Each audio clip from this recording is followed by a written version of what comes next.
Sharmila talkies நேயர்களுக்கு வணக்கம். இந்த நேர்காணலில் நாம் சிந்திக்கிருப்பவர் திராவிட இயக்க சிந்தனையாளர் திரு மல்லம் பஷீர் அவர்கள். வணக்கம். வணக்கம். ராகுல் காந்தியினுடைய ஓட்டர் அதிகார யாத்ரா, அந்த யாத்திரையில முதலமைச்சர் மு.க. ஸ்டாலின் என்று பங்கெடுத்திருக்கிறாரு, உரையாற்றி இருக்கிறாரு.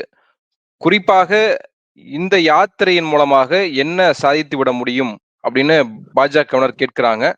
இதுல உங்களுடைய முதல் கட்ட கருத்து, ஏன் முதலமைச்சர் ஸ்டாலின் அங்க போய் பங்கெடுக்கணும், அதனுடைய பயன் என்ன? முதலமைச்சர் அவர்கள் பொறுப்புணர்ந்து செயல்படுகிற ஒரு தலைவராக எப்போதும் இயங்கி இருக்கிறார். ஜனநாயகத்தின் மீது எப்போதெல்லாம் கல்லறியப்படுகிறதோ, ஜனநாயகத்துக்கு எப்போதெல்லாம் பேராபத்து சூழ்கிறதோ, அப்போதெல்லாம் ஜனநாயகத்தை காக்கிற காவல் அரண்களாக இருக்கிற தலைவர்களில் முதன்மை தலைவராக விளங்கியவர் நம்முடைய தமிழ்நாட்டினுடைய முதலமைச்சர். இந்த பிரச்சனை என்பதல்ல, எப்போதெல்லாம் ஜனநாயகத்தின் மீது கல்லறியப்படுகிறதோ அப்போதெல்லாம் முதல் குரலை ஒலித்தவர் நம்முடைய தமிழ்நாட்டினுடைய முதலமைச்சர் தான். இந்தியா என்பது மிகப்பெரிய ஜனநாயக நாடு என்பது நமக்கு இருக்கக்கூடிய பெருமை. அந்த ஜனநாயக நாட்டை எதன் அடிப்படையில் நாம் தீர்மானிக்கிறோம் என்று சொன்னால், முதல் கட்டம், அடுத்த கட்டம், இரண்டாவது என்று 4 திசைகளை நீங்கள் தீர்மானித்தால், அதில் முதல் திசை முதற்கட்டமாக இருப்பது இந்தியாவினுடைய தேர்தல் கட்டமைப்பு தான். இந்தியாவினுடைய தேர்தல் ஆணையம் என்பது ஒரு எந்த சார்பும் இல்லாத சுயசார்பற்ற அமைப்பு, யாருக்கும் சார்பு நிலை எடுக்காத ஒரு அமைப்பு என்பதுதான் ஜனநாயகத்தில் விழுமியங்களை தாங்கி நிற்கக்கூடிய ஒரு நாட்டுக்கு இருக்கக்கூடிய பெருமை.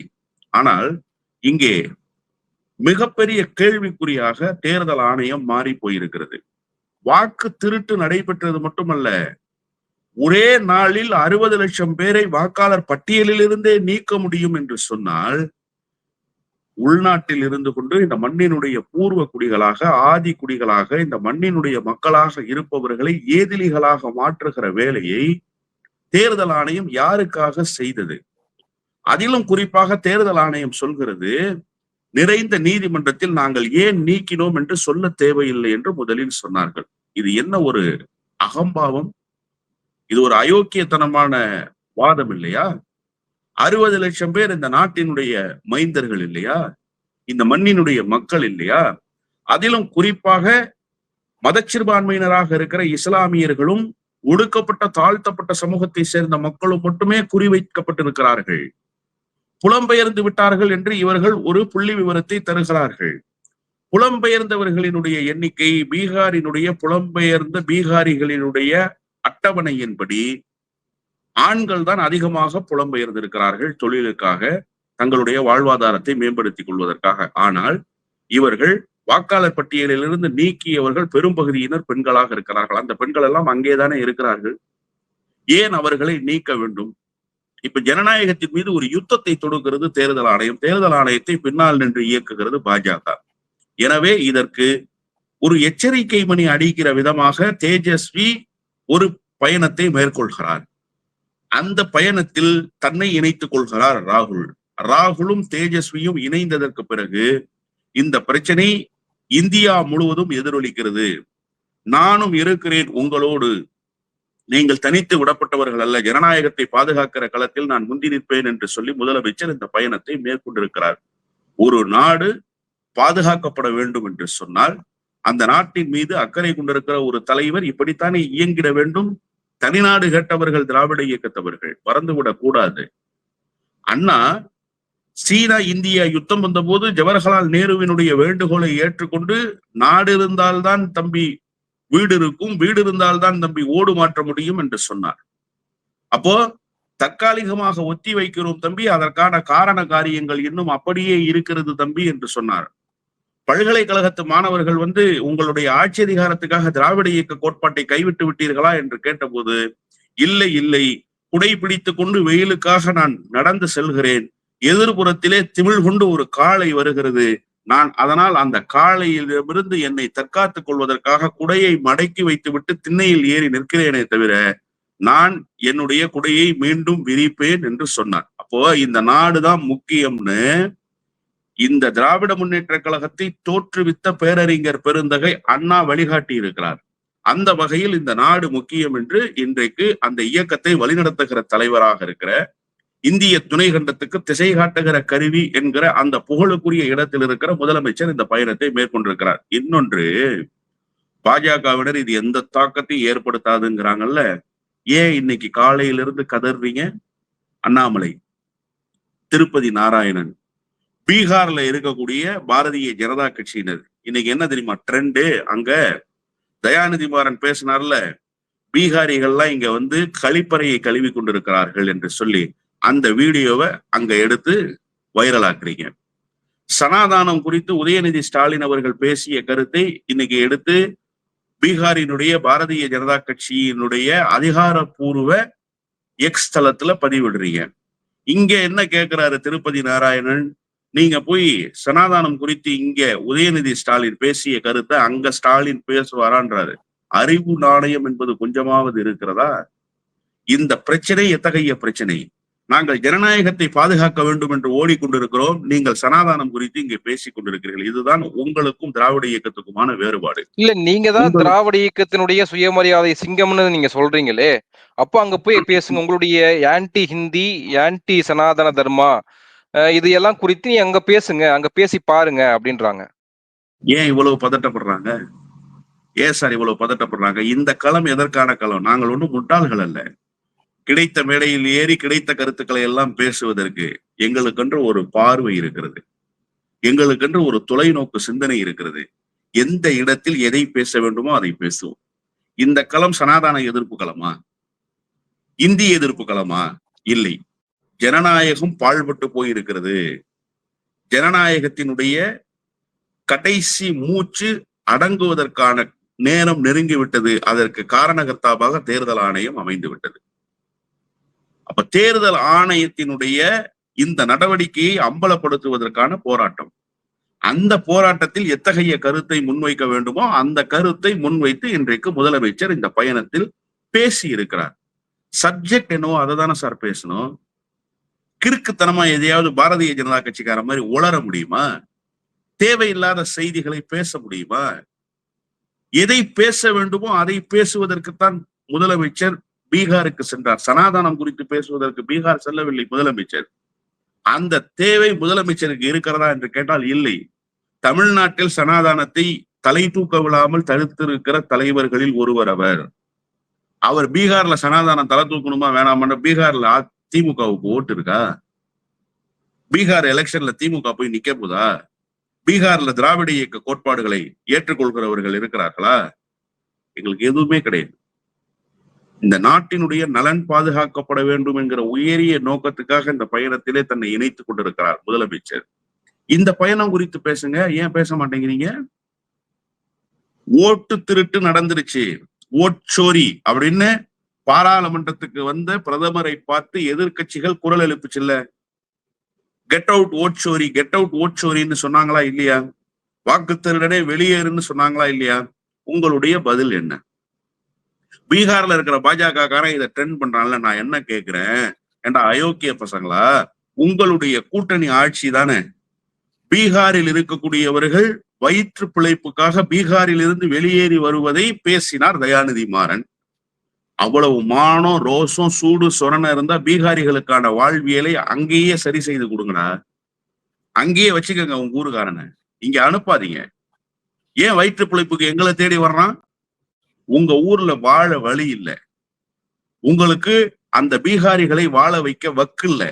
இங்க தமிழனை வாழ வைத்து அண்டை மாநிலமாக இருக்கக்கூடிய எல்லா மாநிலத்தவர்களும் இங்கே வந்தால் அவர்களுக்குரிய வாழ்க்கைக்கும் உறுதி அளித்து அதை கடந்து இந்தி பேசுகிற மாநிலங்களில் இருந்து பணியாளர்களாக வருபவர்களுக்கும் ஒரு சுக வாழ்வை தந்திருக்கிற மாநிலம். நாங்க அப்படிதான்டா பேசுவோம்.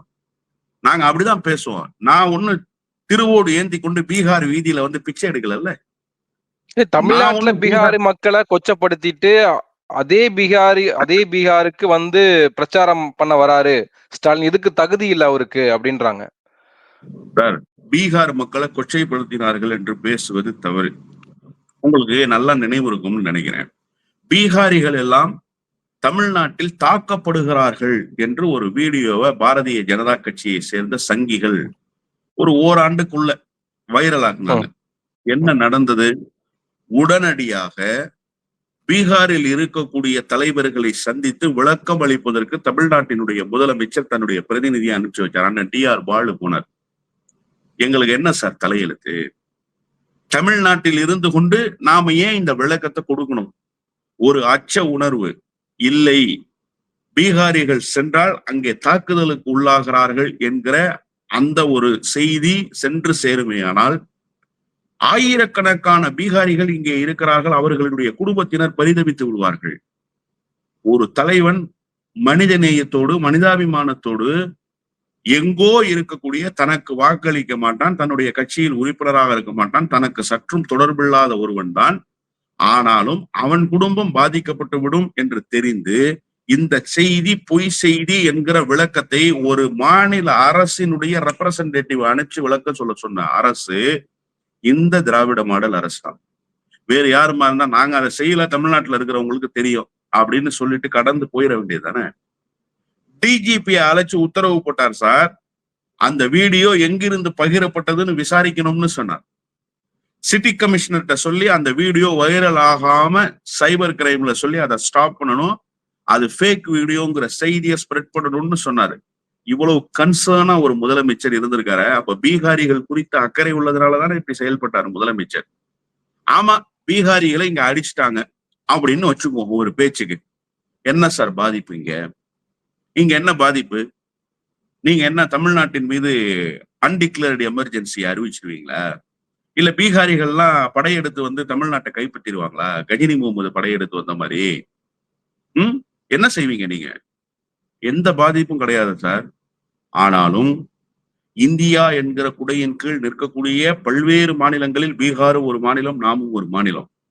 அவன் வாழ்க்கை தரத்துல உயர்ந்திருக்கலாம், வாழ்க்கை தரத்துல தாழ்ந்திருக்கலாம், அவருக்கு போதுமான வசதிகளை அந்த மாநிலம் செய்து கொடுக்காமல் இருக்கலாம். ஆனால் நம்மை நம்பி வந்தவர்களுக்கு இப்படி ஒரு கதி நேர்ந்து விட்டது என்கிற அவச்சொல், அப்படி ஒரு அவதூறு பரப்பப்பட்டதற்கு பிறகு அந்த சூழலை சமாதானம் செய்து வைக்கணும்னு ஒரு முதலமைச்சர் நினைச்சிருக்கிறார்ல, அந்த முதலமைச்சர் தான், அந்த கன்சர்ன் தான், அந்த பொறுப்புணர்வு தான் இன்றைக்கு அவரை பீகார் வரை அழைத்து சென்றிருப்பதாக நான் உணர்றேன். ஏன் பீகார் வரைக்கும் போகணும்? இந்த உணர்வு தான். ஜனநாயகம் பாதுகாக்கப்பட வேண்டும். பீகாரில் இருப்பவர்கள் பாதிக்கப்பட்டாலும் இங்கே இருக்கக்கூடிய முதலமைச்சருக்கு வலிக்கிறதே அந்த வழிதான். 60 லட்சம் பேரை ஒரே நாள்ல தூக்கிட்டானே, இது ஒரு ஜனநாயக படுகொலை ஆயிற்றே, இத தேர்தல் ஆணையமே முன்னின்று செய்து விட்டதே என்கிற அந்த ஒரு வருத்தமும் ஏக்கமும் கவலைப்பாடும் முதலமைச்சரிடத்திலே இருக்கிற காரணத்தால் முதலமைச்சர் பீகாருக்கு சென்று இன்றைக்கு உரை முழக்கம் செய்திருக்கிறார் என்பதுதான் செய்தி. இந்த வாக்கு திருட்டுக்கு எதிரான இந்த யாத்திரையில முதலமைச்சர் ஸ்டாலின் பங்கெடுப்பதன் மூலமாக எந்த பயனும் இல்லை அப்படின்னு எல்முருகன் சொல்றாரு. ஏன் சார் இவ்வளவு கதறீங்க? அப்புறம் பயன் இல்லைல்ல, எந்த தாக்கத்தையும் அது ஏற்படுத்தாதுல்ல, கவனம் இருந்துருங்க. ஏன் இவ்வளவு அங்கலாய்க்கிறீங்க? இப்ப திருப்பதி நாராயணனும் அண்ணாமலையும் என்ன சொல்றாங்க? அங்க போய் சனாதானத்தை பத்தி பேசுவீங்களா? பீகாரிகளை கக்கூஸ் கழுவுறாங்கன்னு சொன்னீங்களே, கழிப்பறை கழுவுபவர்கள்னு சொன்னீங்களே, அதை அங்க போய் சொன்னீங்க. அவருக்கு போறதுதான் ஒரு தாக்கத்தையும் ஏற்படுத்தாத. அப்புறம் எதுக்காக நீங்க அந்த செய்தியை பெரிய செய்தியாக பேசிட்டு இருக்கீங்க? அப்போ உங்களுக்கு தெரியுது, முதலமைச்சரினுடைய இந்த பயணம் என்பது தேர்தல் ஆணையத்தை அம்பலப்படுத்துகிற நடவடிக்கைக்கு கூடுதல் வலு சேர்க்குது. தேர்தல் ஆணையத்தை பாழ்படுத்திய பாரதிய ஜனதா கட்சியினுடைய முகத்திரையை கிழித்து தொங்க விடுகிற நடவடிக்கைக்கு கூடுதல் பலம் சேர்க்கிறது. எனவேதான் உங்களுக்கு இந்த எரிச்சல் வந்திருக்கிறது. நான் கேட்கிறேன், எத்தனையோ தலைவர்கள் இந்தியா முழுமைக்கும் இருக்கிறாங்க இல்லையா? மம்தா பானர்ஜி, அரவிந்த் கெஜ்ரிவால், சரத்பவார், இப்படி எத்தனையோ தலைவர்கள், அகிலேஷ் உட்பட. ஆனா எந்த தலைவர்களும் ஆதரவு குரல் எழுப்புவதற்கு முன்பே இந்த விவகாரத்தில் முதல் குரலை எழுப்பியவர் தமிழ்நாட்டினுடைய முதலமைச்சர் தான்.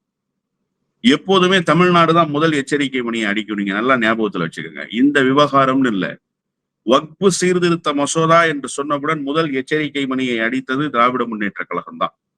தமிழ்நாடு தான் முந்தி நின்ற மாநிலம். இதே போன்றுதான் சிஏஏ புதிய குடியுரிமை சட்டம் வருவதற்கு முன்பே அந்த மசோதா தாக்கல் செய்யப்படுகிறது, இப்படி ஒரு விவாதம் நடக்க போகிறது என்று தெரிந்த உடனேயே அதை ஆரம்ப நிலையிலேயே எதிர்த்தது திராவிட முன்னேற்ற கழகம் தான், தமிழ்நாடு தான். இப்படி எண்ணற்ற செய்திகளை சொல்ல முடியும். இப்ப முதலமைச்சரினுடைய இந்த பீகார் பயணம் என்பது கூடுதல் வலு சேர்த்துருச்சுன்னா சொல்ல மாட்டேன், இந்த போராட்டத்தை அடுத்த கட்டத்துக்கு நகர்த்திட்டுன்னு சொல்லுவேன். முதலமைச்சர் இன்னைக்கு ரொம்ப அழகா சொன்னாரு, பீகார்னாலே லாலு பிரசாத் யாதவ் தான் ஞாபகத்துக்கு வர்றாரு, ஜெயபிரகாஷ் நாராயணனுடைய போராட்ட களங்கள் என் நினைவுக்கு வருதுன்னு சொன்னாரு. உங்களுக்கு புரியுதா முதலமைச்சருடைய பயணம் ஏன் பாஜக காரனுக்கு எரிச்சல் உண்டாக்குதுன்னு? நீ யாருன்றத பீகாருக்கு சென்று முதலமைச்சர் சொல்லி இருக்கிறார். நீங்க இங்க ஒரு போராட்ட களம்னு வச்சுக்கோங்களேன், நல்லா நீங்க புரிஞ்சுக்கணும் இந்த களத்தினுடைய யதார்த்தத்தை.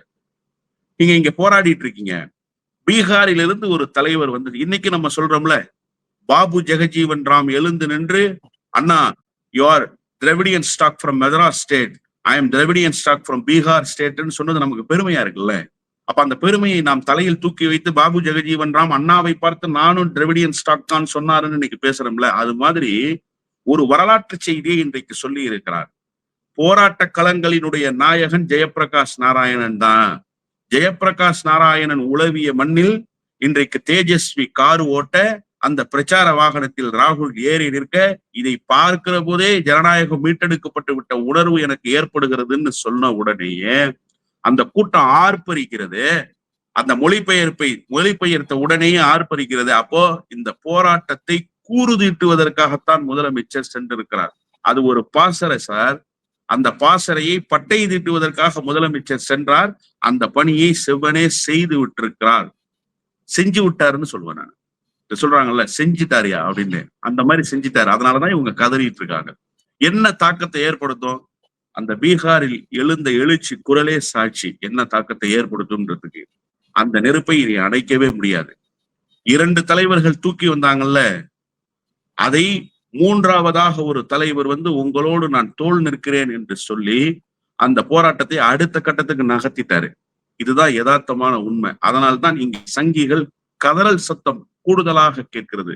சங்கிகளினுடைய குரலை நம்மால் பார்த்து ரசிக்க முடிகிறதுன்னு சொன்னா அதற்கு முதலமைச்சரினுடைய இந்த பீகார் பயணமும் முதலமைச்சர் அங்கே சென்று ஆற்றிய உரையும் வரலாற்றில் ஒரு மைல்கல் என்றுதான் சொல்வேன். நீங்க ஜனநாயகத்துக்கு ஆபத்து சூழ்ந்திருக்கிறது, தேர்தல் ஆணையம் அப்பட்டமான அயோக்கியத்தனத்தை செய்திருக்கிறது என்கிற வரலாறு நாளைக்கு புரட்டப்படுகிற போது 3 தலைவர்கள் தான் வரலாற்றில் இடம்பெறுவார்கள். அதில் ஒருவர் உச்ச நட்சத்திரமாக இருப்பார். ஏன்னு கேளுங்க, அகில இந்திய அரசியலினுடைய முகமாக தெரிபவர் ராகுல் காந்தி. அவருக்கு ஒரு அஜெண்டா இருக்கு. ஏன்னா பீகார்ல அந்த 60 லட்சம் ஓட்டுல மேபி 35 லட்சம் ஓட்டு அவருடைய ஓட்டாக இருக்கலாம் இல்லையா?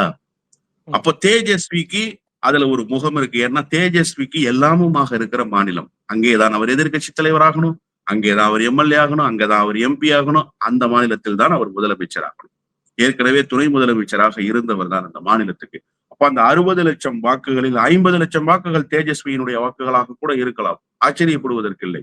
ஆனால் எந்த பிரதிபலனும் இல்லாமல், எந்த எதிர்பார்ப்பும் இல்லாமல், ஒரு வாக்கு கூட தனக்கு உண்டான வாக்கு இல்லை என்று தெரிந்ததற்கு பிறகும் தன்னுடைய பயண திட்டத்தை வகுத்து கொண்டு அந்த களத்தில் போய் நிற்கிறார்ல, அவர்தான் சார் டால் லீடர். ராகுல் காந்தியை விட, தேஜஸ்வியை விட இந்த ஜனநாயகத்தை காப்பதற்கு எந்தவித ஆதாயமும் பெற முடியாது, எந்தவித ஆதாயமும் இல்லை என்று தெரிந்ததற்கு பிறகும் தென்னாட்டிலிருந்து ஒரு தலைவன் புறப்பட்டு பீகார் மண்ணுக்கு வந்து இந்த போராட்டத்தை கூறு தீட்டினார். அந்த தலைவனுக்கு பெயர் மு.க. ஸ்டாலின் என்கிற வரலாறு இன்றைக்கு எழுதப்பட்டிருக்கிறது. அந்த வரலாறு எழுதப்பட்டதை தாங்கிக் கொள்ள முடியாமல் சங்கிகள் புலம்பி தவிக்கிறார்கள் என்றுதான் நான் பார்க்கிறேன். நன்றி. நிறைய விஷயங்களை அனைத்தினமா பகிர்ந்திருக்கீங்க. உங்க நேரத்துக்கு மிக்க நன்றி. நன்றி.